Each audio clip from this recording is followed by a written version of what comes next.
Olá, meus queridos, graça e paz. Para nós é uma alegria podermos estar aqui para trazer essa aula da nossa EBD.3, nossa Escola Bíblica Digital, Dinâmica e Discipuladora.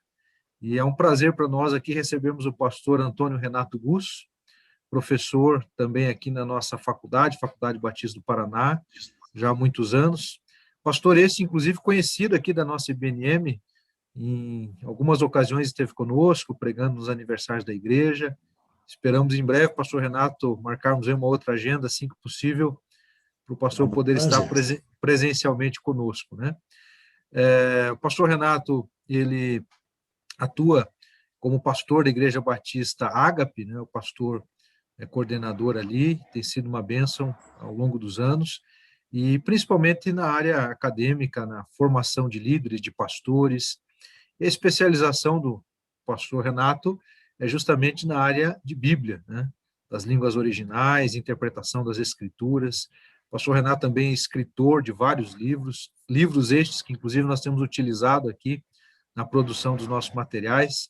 E eu poderia continuar durante muito tempo falando dessa bênção e da influência também do pastor Renato para a nossa igreja e particularmente na minha vida. Bom, muito obrigado, pastor Renato, pela sua presença conosco aqui. Seja muito bem-vindo mais uma vez à IBNM. Para mim é um prazer estar com você, pastor Antônio, e com toda a igreja, que eu tenho escutado coisas tão boas a respeito da igreja e fico muito contente. E para falar desse assunto que é a minha vida, né? Onde eu vou, eu sempre destaco, eu digo assim, eu nunca vendi Bíblia, mas o meu negócio é Bíblia. Então, você citou já aí que eu também tenho especialização nas línguas, também sempre faço questão de destacar que eu não sou um amante da língua hebraica, um amante da língua grega, não é isso. Eu só estudei grego e hebraico, me aprofundei por causa da Bíblia, eu sou um amante da Bíblia, aí sim. Né? Então, falar sobre esse assunto, para mim, eu agradeço a oportunidade, é um privilégio para mim. Né? Porque sem a Bíblia é a coisa mais importante aí para a igreja, porque tudo que nós fazemos na igreja está baseado na Bíblia. O conhecimento que temos de Cristo, claro, o Cristo é mais importante, óbvio, né? Mas o conhecimento que temos dele vem da Bíblia. A Bíblia é a nossa regra de conduta e fé, realmente. Okay, obrigado, pastor. Vamos dar uma palavra de oração e aí vamos começar aqui a conversar e também ouvi-lo dentro de alguns temas aqui que nós separamos. Senhor nosso Deus e Pai, nós te agradecemos por essa oportunidade de podermos nos aprofundar um pouco mais dentro dessa temática que envolve as Escrituras. Ó Deus, esse tempo é um tempo tão desafiador, nós precisamos, de fato, buscar ainda mais a orientação do Senhor a partir da Tua palavra. Pedimos que o Senhor nos ajude e abençoe esse tempo, ó Deus, aqui de aprendizado com o pastor Renato, que as suas contribuições, as suas abordagens possam ser úteis a Deus para o nosso crescimento espiritual, eu tenho certeza que assim serão, e que o Senhor também continue a abençoar teu filho em todas as suas demandas e desafios. Seja conosco, ó Deus, nós oramos em nome de Jesus. Amém. Tudo bem. Pastor Renato, se eu puder começar falando um pouquinho para nós sobre duas palavras que às vezes nós utilizamos até de um aspecto um pouco mais técnico, né? Mas a gente tem a necessidade de compreender um pouco mais sobre a inspiração da Bíblia e sobre a inerrância, né? Então, o que é a inspiração, o que é a inerrância bíblica? Vamos começar dentro dessa temática. Ok. Bom, é um tema já um pouco polêmico, viu, pastor Antônio? Porque alguns entendem de uma forma, outros entendem de outro, muitas vezes acham que estão falando a mesma linguagem, mas não estão. Então, um diz, eu creio na inspiração da Bíblia, outro também diz, eu creio na inspiração da Bíblia. Só que inspiração para ele é uma coisa e para o outro é outra coisa. Então, aqui já dá uma certa dificuldade. A inerrância é a mesma coisa. Todo evangélico, quer dizer, evangélico e convertido, né, realmente, não só membro de igreja, ele vai dizer, eu creio na inerrância da Bíblia. Outro também, só que o conceito para um é uma coisa, o conceito para outro é outra. E outros, na verdade, vão dizer, a Bíblia não é inspirada. E isso vai fazer toda a diferença no nosso entendimento, né? Se você tem um conceito de inspiração, o entendimento da Bíblia é um. Se tem outro, é outro, e se não tem, é outro totalmente diferente. Vamos ver se eu consigo deixar claro aqui para vocês, né? Alguns creem numa inspiração chamada verbal, ou seja, palavrinha por palavrinha, ditado. Então, Deus ditou, vamos dizer assim, o autor entrou em transe e ele foi recebendo a palavra de Deus e foi escrevendo, né? Bom, realmente, se assim foi a inspiração, não podemos encontrar nenhum erro gramatical na Bíblia. Porque é óbvio, né, que a Bíblia mesma mostra que Deus não se engana, Deus não pode errar. Então, isso é uma forma de entender aí a inspiração. Outros entendem que o autor ele foi levado pelo Espírito Santo a escrever. E aí, quando ele é levado, então, alguns chamam de plenária, né? Os nomes não interessam muito aqui, mas quando ele é levado a escrever o livro, ele não perdeu as suas características. Se ele era ruim de hebraico, ele continua ruim de hebraico, né? Se ele não era... Tanto é que temos livros da Bíblia que alguns dizem assim, o livro de Marcos é um grego mais simples, o Apocalipse é o mais simples na escrita, o grego mais, né, mais popular, vamos dizer. Hebreus é o grego mais profundo. Então, existem diferenças aqui que mostram o quê? Que os autores foram levados por Deus a escrever, mas ele levou consigo as suas características. Ele não ficou um expert em grego ao ser inspirado a escrever o livro, tá? Então, nós temos que olhar essas duas formas aqui, pelo menos. E é claro, infelizmente, tem aqueles que vão dizer a Bíblia é um livro como outro qualquer, e a interpretação vai ser totalmente diferente, tá? Normalmente, os evangélicos históricos, como nós, normalmente, aceitam a chamada inspiração plenária. E temos argumentos para isso. Não estou dizendo que não temos textos na Bíblia que são ditados, porque temos. Tem alguns textos que diz assim, e Deus disse a Moisés, e está lá, escreve isso num livro, escreve isso num livro, palavrinha por palavrinha, ditado a Moisés, entendeu? Isso é uma coisa. Então, temos partes, mas também temos partes que seria, então, a plenária. Por exemplo, o Lucas. Lucas começa o evangelho dizendo, olha, fiz uma pesquisa, né? Então, ele não foi um ditado, ele não entrou em transe. O negócio de entrar em transe não é no nosso meio, para escrever. Isso é de outras religiões. Então, ele não entrou em transe, mas ele recebeu um impulso divino e ele chegou à conclusão, eu preciso realmente escrever aqui um evangelho. Os apóstolos estão morrendo e precisamos deixar isso aqui de forma mais clara. E ao que parece, inclusive, o Lucas já tinha o livro de Marcos na mão. Os dois foram companheiros de viagem, né? Devem ter trocado muitas informações, e ao que parece, o Lucas estava com o livro de Marcos na mão, o Evangelho de Marcos, copiou muita coisa de Marcos e foi colocando outras coisas que ele pesquisou também. Então, seria aí a chamada plenária. Me parece que aqui é mais viável. Aí, quando acontece, digamos, um erro gramatical, não tem problema, né? Não tem problema. Não é um erro. E aí entra também já na questão da inerrância. Essas duas coisas estão juntas. Porque se é ditado, não pode ter nenhum erro gramatical, não pode ter um erro, digamos assim, de geográfico. Citou o nome de uma cidade e era outra cidade, ou foi citar um escritor do Antigo Testamento e acabou citando outro. Coisas assim tem na Bíblia, irmãos. E não tem nenhum problema. A Bíblia realmente é inerrante na sua mensagem, né? É a mensagem, a palavra de Deus. Matéria de religião, espiritualidade, é a Bíblia. É a Bíblia. Então, não vamos aqui para essas minúcias. Tenho certeza que acontece nos nossos dias também. Quando vamos para o púlpito, o povo espera ouvir o quê?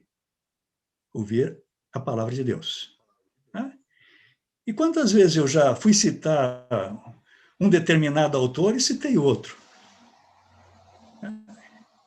Era o Zaqueu, citou Nicodemos. Não sei por que essa troca acontece muitas vezes. Verdade, já aconteceu comigo Então, também. Então Nicodemos subiu na árvore, né? Não, mas pastor, é o Zaqueu.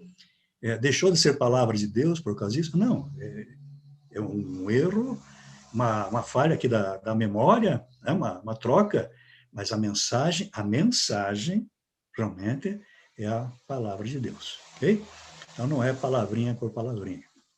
Acho que é por aqui, pastor. Maravilha. Eu creio que um texto que nos ajuda a reforçar ou ilustrar isso tudo que o pastor está dizendo é o texto de Pedro, né, quando ele disse que toda a escritura ó eu citando aqui agora o apóstolo Paulo dizendo que é Pedro, né? Paulo, né, quando ele fala a Timóteo, toda a escritura é divinamente inspirada por Deus, né? Sem querer, ilustrei o que o senhor queria dizer exatamente há pouco, né? Muito bem. Vamos avançar aqui, pastor. Se o senhor puder trazer para nós aqui uma contribuição com relação à questão das línguas originais, né? O senhor mencionou aqui a questão do hebraico, grego. De que maneira a gente pode buscar essa formação? O senhor é especialista no assunto, mas, obviamente, que a maioria, né, das pessoas, elas não têm esse conhecimento. Então, como é que a gente pode trazer para a nossa realidade essa situação envolvendo as línguas originais? Ok. Aqui é um pouco mais complexo ainda, né? Porque envolve algo muito especializado. Então, grego e hebraico são pouquíssimas pessoas que conhecem.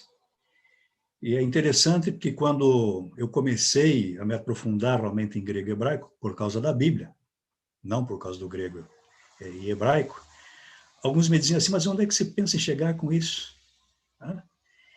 E eu sempre tive esse, não, eu quero conhecer melhor a Bíblia, eu quero ver as línguas originais, e sempre fui me aprofundando. E eu digo assim, hoje a boa parte do meu ministério está envolvendo o grego e hebraico. Tá? Já participei aí de pelo menos, de revisão de 2 versões bíblicas. Uma é Almeida século XXI, já há muitos anos atrás, que é lá de 2008. Eu revisei algumas partes e dei algumas sugestões para edições Vida Nova. E outra é a Nova Almeida atualizada, que é a última Bíblia traduzida aqui para o português. Então, fiz uma revisão total do livro de João, Evangelho de João, e também de Salmos, Salmo 1 até o Salmo 23. Dei as minhas sugestões, algumas foram aceitas e algumas não foram aceitas, que é muito normal nesse campo aí da tradução. Mas como que nós, vamos dizer assim, que não conhecemos tanto o grego e o hebraico, podemos utilizar alguma coisa? Com alguns dicionários. Uma coisa que eu acho que todo estudante da Bíblia deve ter em casa é um dicionário da Bíblia. Porque ali vão aparecer muitos termos na Bíblia que não são traduzidos.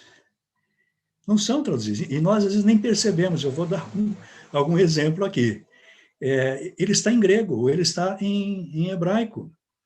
Mas se você for para um dicionário bíblico, não estou dizendo um dicionário grego, um dicionário hebraico, vai para um dicionário da Bíblia. Ele vai ter um verbete lá e vai explicar. Então, isso aqui é muito importante. Também tem algo, isso aqui é um pouco mais difícil, mas para quem quer se aprofundar. Nós temos o Novo Testamento Interlinear, por exemplo, da Sociedade Bíblica do Brasil. Até tem aqui nas minhas mãos, né? Não sei se dá para ver um pouquinho aí. O que é isso? É o texto grego e embaixo o português. Ah, pastor, mas eu não sei grego. Você não sabe grego, mas você sabe números, você sabe. Então, você vai encontrar lá Mateus capítulo 13, versículo 10. Você vai encontrar. Tá? Aí você vai ao contrário daí, vai para o português ali e sabe que é o grego que está em cima. Para você ver como que aquela determinada palavra foi traduzida naquela ocasião, naquele contexto ali. É uma ajuda. Não é muito simples, né? O ideal disso aqui é para quem, pelo menos, sabe ler o grego. Ou tem do hebraico também. São 4 volumes, também da Sociedade Bíblica, feito pelo Edson Francisco, e eu fiz a revisão desses 4 volumes. Então, lá atrás, quem perguntava onde é que você quer chegar com isso, né? Eu tive o privilégio de ler o Antigo Testamento todo ali no hebraico, dar algumas sugestões para o autor também, e ainda ganhar uns trocados em cima disso, né? Se divertindo, ganhando os trocados, aproveitando a palavra de Deus, sendo remunerado por isso também. Mas tem algumas coisas mais simples, meus irmãos, e aí é para qualquer leitor da Bíblia. Uma das coisas interessantes é você perceber palavras hebraicas ou gregas que não foram traduzidas. Por exemplo, tem ao meio do século XXI, tem uma palavra que eles nunca traduzem, Sheol. Sheol, não traduz. Né? Sheol é hebraico. É hebraico. Mas se você for para um dicionário bíblico, você vai encontrar lá o que é Sheol. Parece muito nos Eles não, Salmos, né? eles não traduzem por quê? Porque realmente é uma discussão entre os estudiosos sobre o que significa Sheol. Mas você pode esclarecer indo para um dicionário. Tá? Tem nomes próprios, nome de pessoas, nomes de lugares, normalmente não são traduzidos. E às vezes a gente pergunta, mas e por que não traduz? Porque tem significado. Então já traduz, mas não é simples. Como é que eu vou colocar um padrão? Eu vou traduzir todos os nomes próprios da Bíblia, já que eles têm, no lugar de Raquel, né, por exemplo, eu vou colocar ovelha. No lugar de Caleb, eu vou colocar cachorro. Como é que soa isso para nós no português? O cão. Né? No lugar de Ari, eu vou colocar leão. E outras coisas assim. Tem muitos nomes de animais, né? Como nome de pessoa. Débora. No lugar de colocar Débora, a abelha. Lapidote. Lapidote, relâmpagos. E aí a gente já fica na dúvida.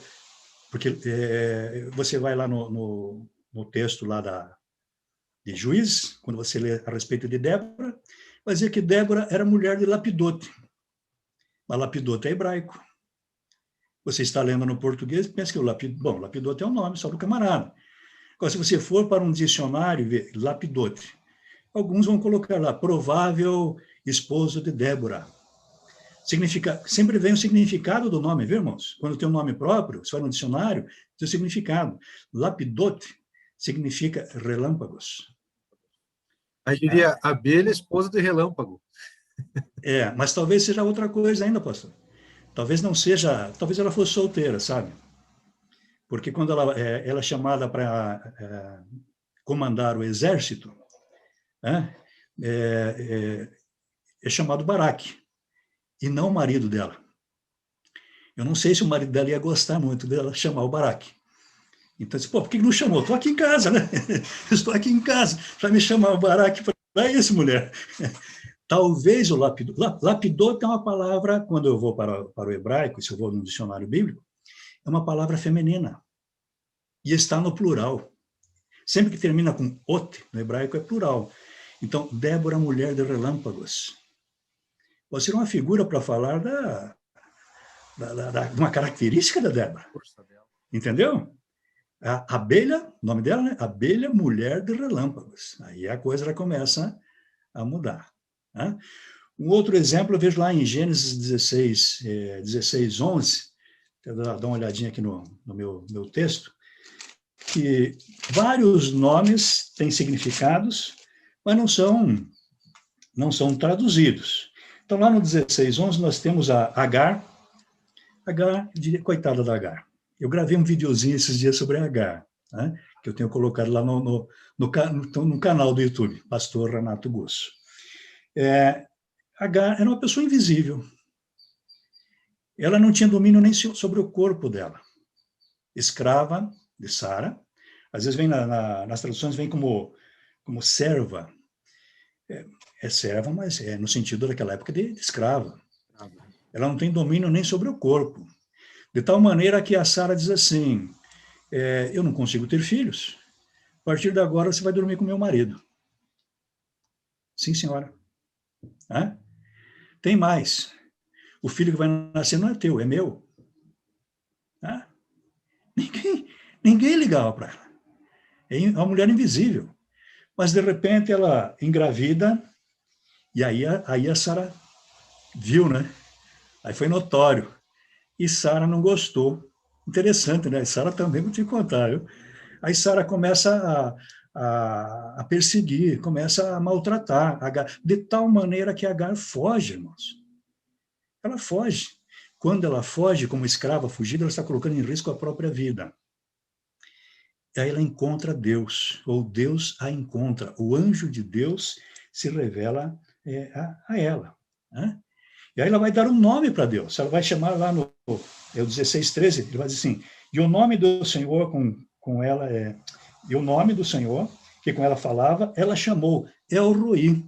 Só que está na tua Bíblia em português, El Roi. E você vai em frente, só que El Roi é hebraico, você acabou de ler hebraico e não sabia. Né? E ela diz assim, pois disse, não vi eu neste lugar aquele que me vê? E a gente fica assim. Se você vai para um dicionário bíblico vai dizer El Roi, nome próprio, que significa o Deus que me vê. O Deus que me vê. Opa, agora já tem mensagem aqui, pastor. A Agar era invisível, mas Deus estava vendo. E Deus, ninguém ouvia Agar também, né? E Deus vai dizer, você, por meio do anjo, você vai ter um filho. E o teu filho vai se chamar Ismael. Você vai para o dicionário e olha Ismael. Deus ouviu. Deus ouviu a tua aflição. Inclusive diz assim, 16:11, né? E o anjo do Senhor disse-lhe ainda, estás grávida e terás um filho a quem chamarás Ismael, pois o Senhor ouviu a tua aflição. E quem não conhece o hebraico vai dizer, e o que tem a ver isso? O Senhor ouviu a sua aflição com Ismael. Porque Ismael, né? No hebraico é Ismael. Porque Ismael significa Deus ouviu. E um pouquinho mais à frente, ela vai trocar o nome daquele lugar onde aconteceu o encontro com Deus. Ela vai, isso aqui está na Bíblia em português, irmãos. Né?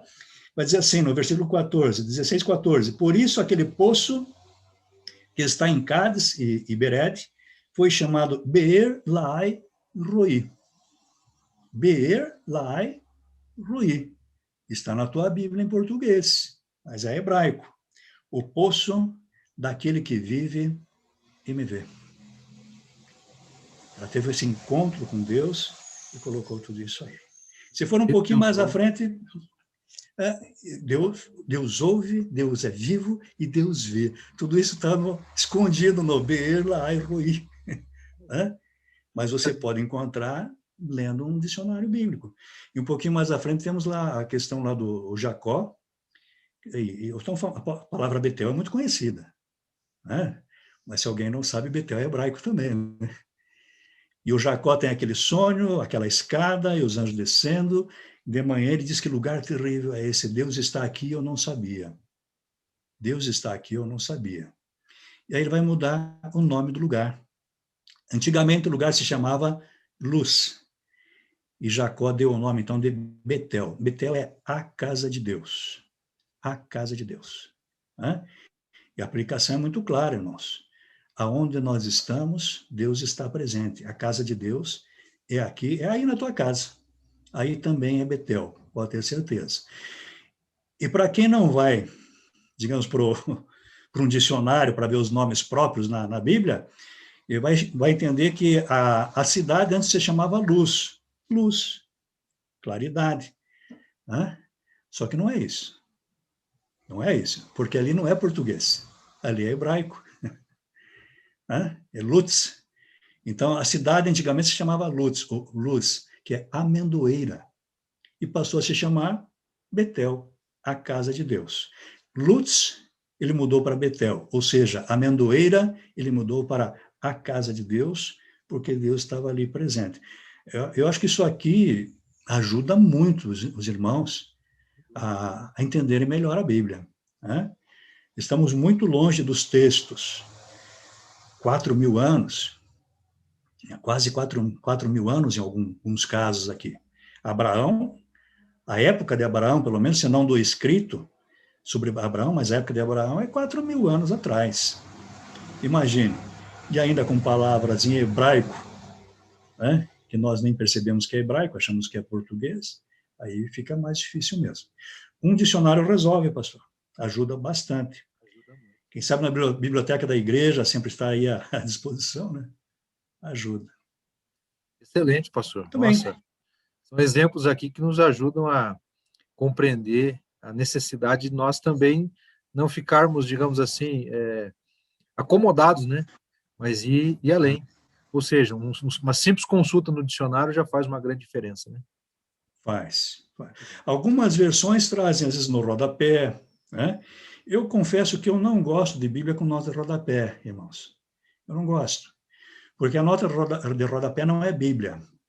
Mas, infelizmente, alguns irmãos, de forma muito simples, acham assim, está na minha Bíblia. É? Inclusive aqueles Eu lembro de títulos, uma né? senhora... Como é que é? Inclusive aqueles títulos que vêm distribuídos, Os títulos. e às vezes prejudica a Títulos também. interpretação do texto bíblico, né?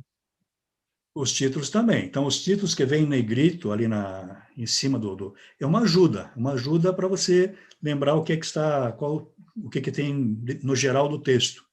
Mas pode estar errado, porque aqueles títulos não são da Bíblia. E nota de rodapé nem se fala. Né? Eu lembro numa ocasião, uma senhora muito simples, ela disse assim para mim, mas o Papa está na minha Bíblia.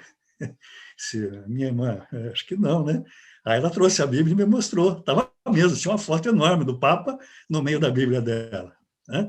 Só não faz parte da Bíblia, mas estava lá, como tem outras coisas na Bíblia também. Maravilha. Pastor, nos ajuda a entender um pouquinho, avançando agora essa questão do hebraico, do grego, como é que tudo isso chegou no português? Né? Como é que o senhor pode nos ajudar aí a trabalhar um pouco essa questão da tradução para o português? Para o português, chegou pelas mãos de um herói, né? Chamado aí João Ferreira de Almeida. Missionário. Eu acho muito interessante, porque eu sempre digo que eu sou missionário. Quando eu fui para o seminário, os diáconos me perguntaram o que eu queria ser, por que eu queria ir para o seminário. Só eu quero servir a Deus. Se eu vou ser pastor, vou ser professor, vou ser missionário, eu não sei. Tá? Eu não sei. Eu encerrei a minha conversa com eles, os diáconos, dizendo assim, eu gostaria de ser professor. Eu entrei, esse é o meu gosto. E acabou que Deus me fez professor, pastor e missionário também. Aí eu vejo isso de forma muito clara na minha vida. E essas coisas estão juntas, e alguns pensam assim, quem lida com grego, quem lida com hebraico, fica o dia inteiro num gabinete, e, né, camarada, não tem nada a ver com o povo, não tem nada a ver com missões. É um erro gravíssimo. As mais famosas traduções foram preparadas por missionários. Que instrumento pode ser melhor, missionário, né, de missões, do que uma ótima tradução bíblica? Será que alguém já fez um trabalho maior do que João Ferreira de Almeida fez no Brasil, por meio da sua versão? Eu acho que não, irmãos. As gerações passadas, em especial, eu estou aqui com a nova Almeida atualizada, que ainda vem dele, né? O legado dele é algo É imensurável. inacreditável. É inacreditável. E ele nunca pisou no Brasil. Nunca pisou no Brasil. Ele era missionário na Indonésia, na ilha de Java. Né? Português, missionário na Indonésia. Trabalhando com uma pequena congregação, irmãos. E ainda adolescente ele começa a versão dele. Ele nunca viu a versão dele completa, você acredita nisso? Porque a versão dele levou mais de 100 anos para ser completada. Então ele morreu, ele traduziu todo o Novo Testamento, viu o Novo Testamento ser impresso. Infelizmente aconteceram vários erros de impressão. A primeira edição toda foi recolhida. Aí foi anos de trabalho, anos, né? Conseguiu acertar. o Novo Testamento ele viu e foi traduzindo o Antigo Testamento. Tradução realmente fiel de uma Bíblia é questão de anos, irmãos. Hoje com computador, anos. Antigamente era décadas. Né? O João Ferreira de Almeida morreu, quando morreu, estava traduzido até uma boa parte de Ezequiel. E aí foi completada por um outro missionário, um missionário da Igreja Reformada, acho que é holandês. Né? Então, olha, são anos e anos, até que veio realmente aí para o Brasil. É a primeira Bíblia que vai aparecer no Brasil. A primeira Bíblia impressa no Brasil é João Ferreira de Almeida. E de lá para cá, ela vem sendo atualizada, entre aspas, aqui o atualizado, né? Atualizado a linguagem. A linguagem. Por quê? Porque se nós fôssemos conversar hoje com o João Ferreira de Almeida, olha, eu acho que nós não conseguiríamos muita comunicação com ele. Porque o português dele era totalmente diferente do nosso. A nossa língua é viva. Então, até já aproveito e entro aqui, pastor, para dizer o porquê de tantas atualizações. Porque a nossa língua é viva, irmãos. O texto bíblico é grego e hebraico. A Bíblia é palavra de Deus conforme originalmente escrita, grego e hebraico. Né? E o que nós temos nas nossas mãos, graças a Deus, são versões da Bíblia, para tentar dizer aquilo que ela disse lá no grego e no hebraico. Só que lá na Bíblia, o grego e o hebraico estão petrificados. Por exemplo, lá em 1 Coríntios, o famoso hino ao amor, né? Se não tivesse amor, a palavra que está lá no grego é o agape. Está lá. Desde que foi escrita por Paulo, lá está agape. E 2000 anos se passaram e continua escrito lá agape. Mas eu tenho certeza que algum irmão dos nossos aí que estão participando conosco tem nas suas Bíblias caridade como tradução. E outros têm amor. Por que mudou caridade por amor? Porque há 60 anos atrás, talvez 70, caridade traduzia bem a palavra agape. Hoje não traduz mais. Né? Então, de algumas décadas para cá, o caridade foi traduzido, foi mudado, então, por amor. E eu acho que está já na hora de tentar achar uma outra palavra para colocar no lugar de amor. Porque o amor já está perdendo o sentido, porque as palavras nascem, tomam novos sentidos, envelhecem e morrem, irmãos. A palavra é assim. Então, você tem que voltar a dizer o que o texto dizia. Tá? Hoje em dia, alguém encontra outro aí, conheceu hoje, e daqui a pouco diz, vamos fazer amor. Está falando em relações sexuais. Tem nada a ver com o que o 1 Coríntios falou. Entendeu? Alguns já estão colocando assim, o amor de Deus, né? Para tentar exemplificar melhor o que é o agape ali. Mas nem sempre o agape também é o amor de Deus, depende do contexto. Depende do contexto aí para ver isso. Então, é algo que tem que ser atualizado, né? Realmente, Só ali o exemplo da caridade que eu falei, experimenta os maridos, deixa eu dar um conselho para os maridos, né?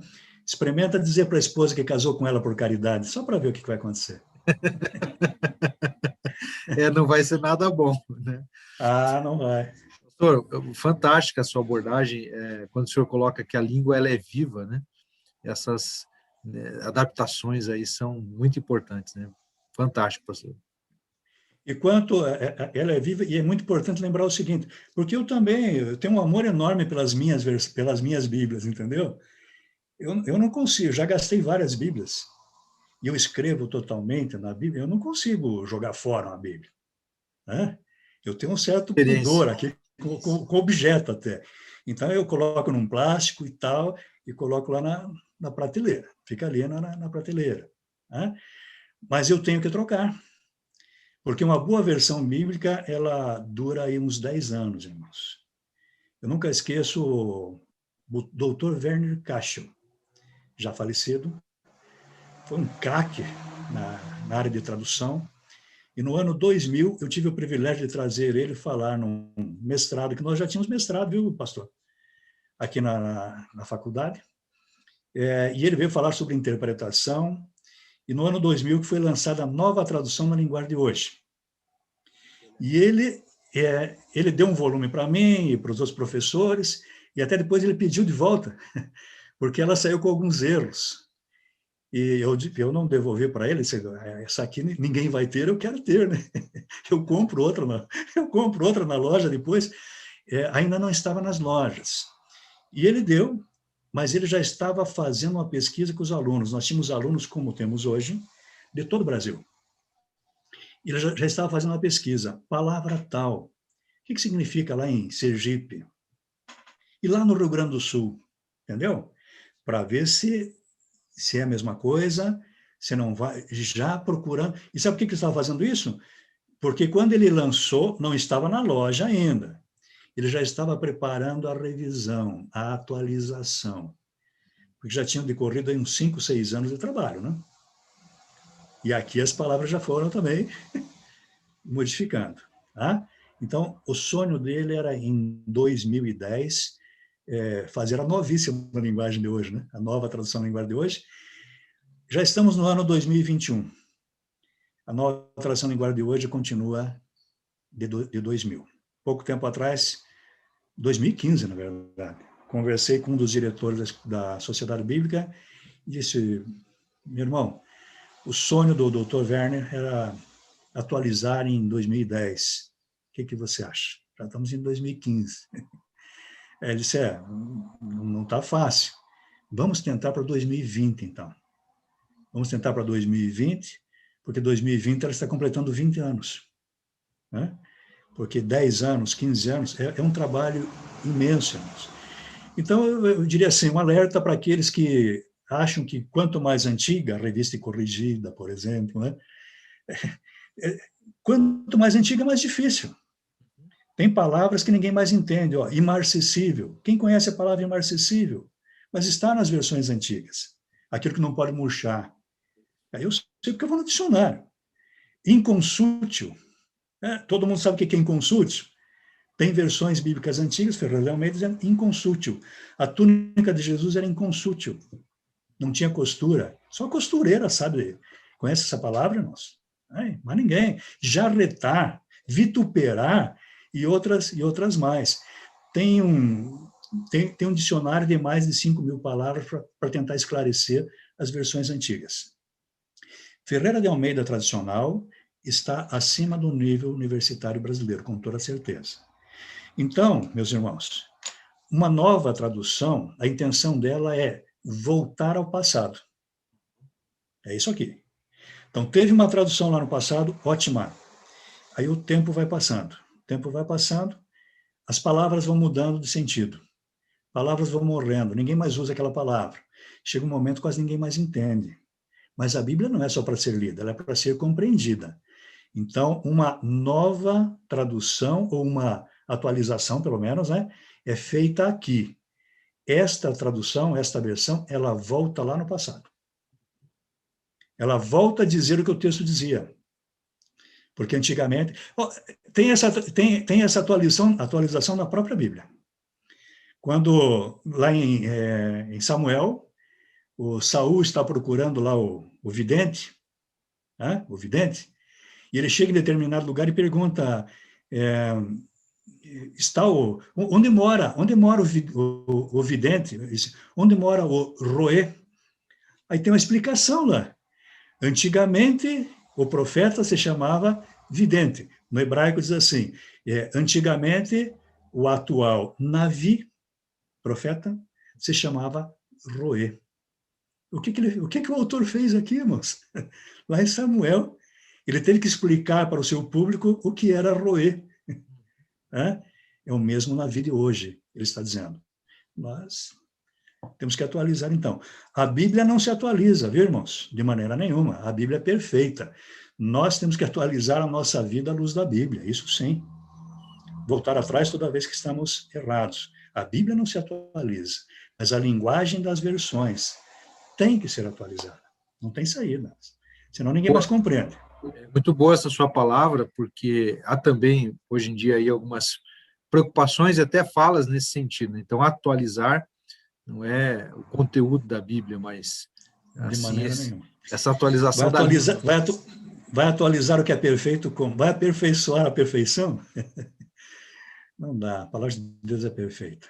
Agora, pastor, caminhando aqui até já para o final da nossa aula, é tão bom conversar sobre esse assunto, já quero deixar aqui um convite para uma segunda aula, né, da sequência. Mas Tá quando o senhor certo. fala sobre traduções e a necessidade de continuarmos atualizando essas traduções, o que o senhor indicaria hoje? Qual que é a melhor tradução de todas? Vamos lá. Pastor, essa pergunta eu escuto há 40 anos. Imagina. Por isso que eu estou Desde fazendo que de eu, novo. é, é, desde que eu me dediquei realmente à Bíblia e interpretação em especial, né? E as versões eu escuto essa pergunta. Aonde eu vou? No Brasil e fora do Brasil também. Interessante, também fora. Todo mundo quer saber qual é a melhor versão, porque eu também quero ter a melhor versão. O problema é o seguinte, eu digo assim, no geral, todas são boas, mas todas têm dificuldades. Estou falando em versões agora, não estou falando no texto original, meus irmãos. A Bíblia é palavra de Deus, conforme originalmente escrita. A partir do momento que ela foi lançada, a versão foi lançada, ela começa a ficar velha. E algumas palavras vão sendo substituídas, e cada vez mais rápido. Hoje em dia, a mudança do significado das palavras é incrível. Tem palavras que não duram 2 anos. Né? Inclusive, o tradutor cuida com isso na hora de traduzir, né? Para não fazer bobagem, não colocar uma palavra que tem vida curta. Por isso que não se usa gíria, por exemplo. Uma Bíblia escrita em forma de gíria é pura bobagem. Já tem gente escrevendo assim, mas é pura bobagem. Ela vai falar só para 2, 3 anos e acabou. Ninguém mais, ninguém mais vai saber o que é isso, né? Imagine se alguém fosse falar da época da minha adolescência, falar sobre uma moça, uma jovem bonita chamada de broto. Um jovem, um moço chamado de pão. Nossa, o fulano lá é um pão. Que isso, gente? Já teria. Alguém conhece isso? Só da minha idade. Né? Só da minha idade. Então, ela tem que ser atualizada e nós temos que tomar alguns cuidados, então, na hora de comprar uma versão.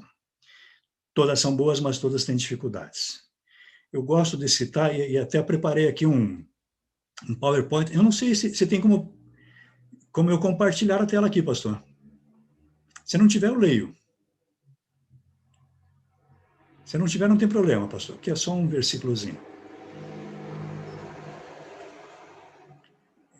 O pastor está sem som agora, então eu não entendi.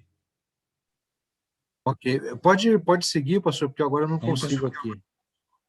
Então tá bom. Quem sabe se consiga depois mostrar para os irmãos. Mas é a questão do Salmo 116:15, que eu tenho um artigo escrito sobre isso, e eu tenho mostrado para muitos aí. Quero mostrar 4 versões boas.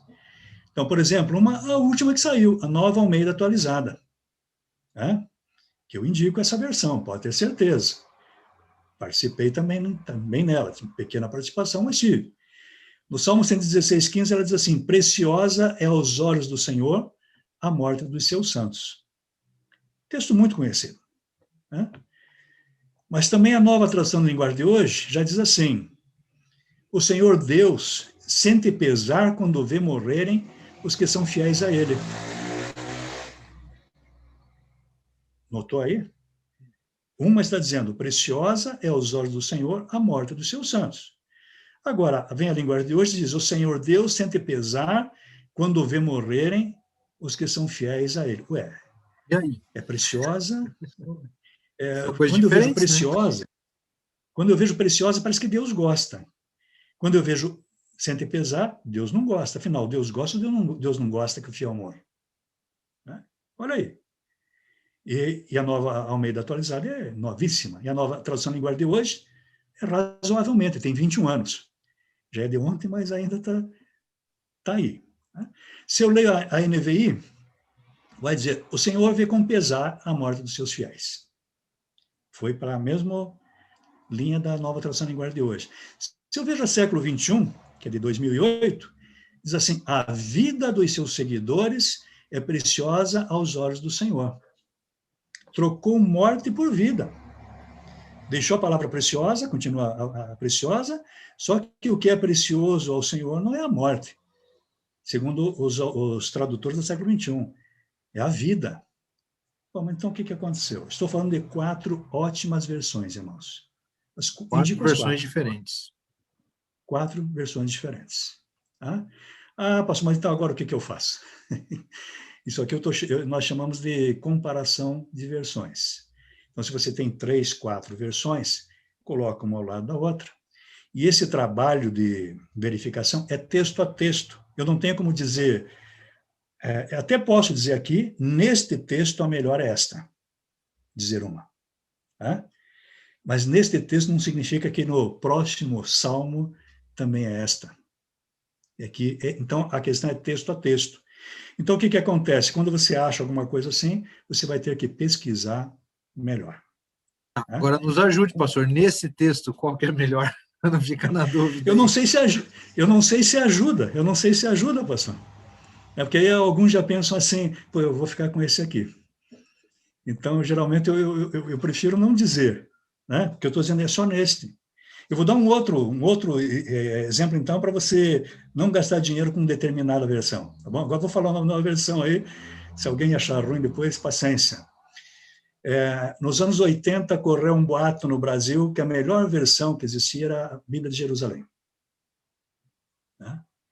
Só que é o seguinte, ninguém fez a comparação de todas as versões, isso é um trabalho impossível de fazer, para dizer, essa aqui realmente é a melhor. Mas num trabalho de mestrado, nós fizemos uma comparação só de um livro, só no livro de Ruth. E eu fiz de um capítulo só de Ruth.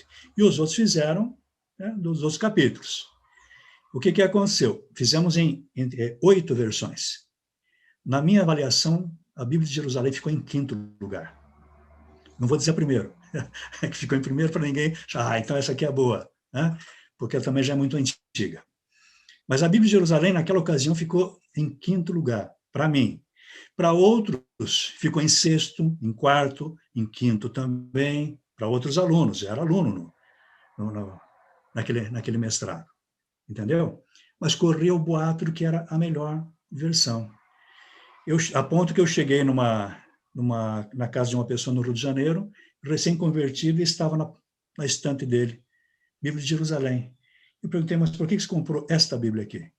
Isso porque meu pastor disse que é a melhor Bíblia que nós temos no Brasil. Eu disse, opa, tome cuidado aqui. Porque aqui tem livros que não são da Bíblia. Aqui tem os livros apócrifos.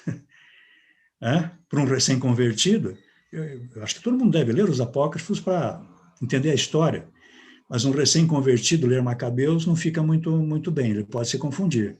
É melhor em outra ocasião. Talvez isso tenha acontecido por 2 motivos. Um pode ser maldade mesmo, até 3. Um pode ser maldade mesmo. Vamos começar a dizer, essa aqui é a melhor versão.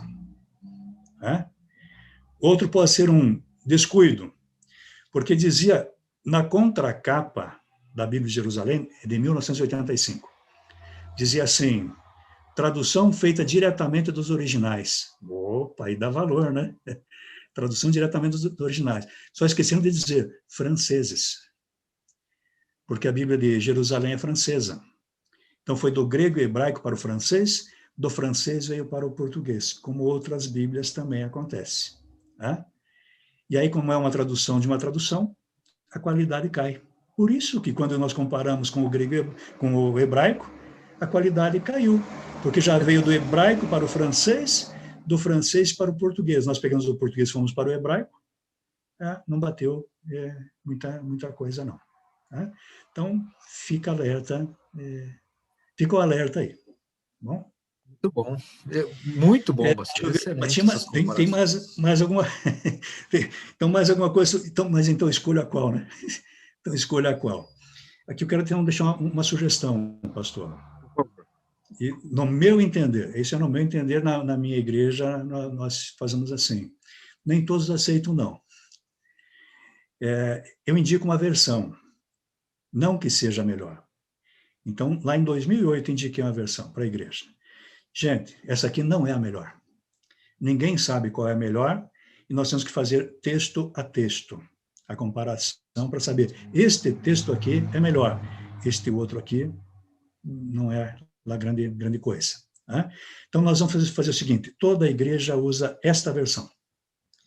E os pastores devem trabalhar com todas as versões possíveis, e, se possível, com o grego e hebraico. Quando tiver divergência, o pastor vai trazer uma mensagem e vai dizer, aqui neste texto, realmente a Bíblia tal tem uma tradução melhor.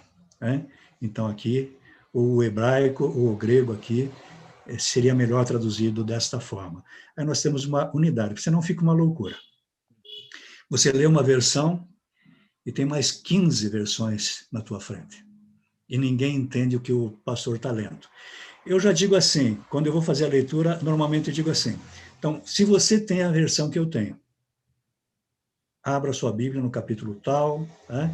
Vamos fazer a leitura tal e tal. Se você não tem, a minha sugestão é que você só ouça com muita atenção. Porque eu estou lendo em uma, você lendo em outra, só vai atrapalhar o teu entendimento. Tá? E estamos fazendo assim, tem sido bom para alguns. Alguns não aceitam.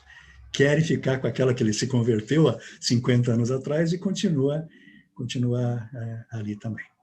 Né? Eu tinha, acho que, alguma coisa a mais ainda a falar da Bíblia de Jerusalém, mas acho que me fugiu aqui da memória alguma coisa que era importante, sabe? Eu Bom, deixa para lá.